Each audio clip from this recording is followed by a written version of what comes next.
తెలంగాణ రాష్ట్రంలో అధికారంలో ఉన్న కాంగ్రెస్ ప్రభుత్వం నిరుద్యోగులపై స్పెషల్ ఫోకస్ పెట్టింది.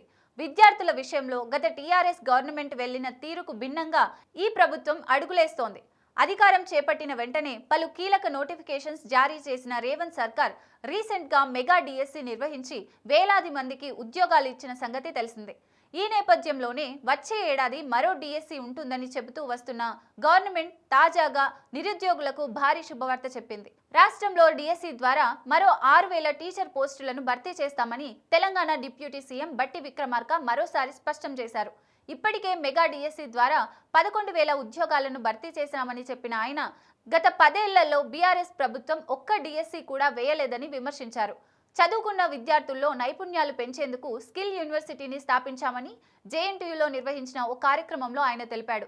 సీఎం రేవంత్ రెడ్డి ఎన్నికల్లో కాంగ్రెస్ ఇచ్చిన హామీలపై తీవ్ర కసరత్తులు చేస్తూ ఒక్కొక్కటిగా ప్రజలకు శుభవార్తలు చెప్తున్నారు.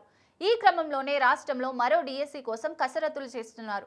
వచ్చే ఏడాది ఫిబ్రవరి నెలలో 6,000 టీచర్ పోస్టులను భర్తీపై ఈ నోటిఫికేషన్ రానుంది. దీనిపై నిరుద్యోగుల్లో పలు అనుమానాలు ఉన్నప్పటికీ ప్రభుత్వం మాత్రం డిఎస్సి తప్పకుండా ఉంటుందని పదే పదే చెబుతూ వస్తోంది.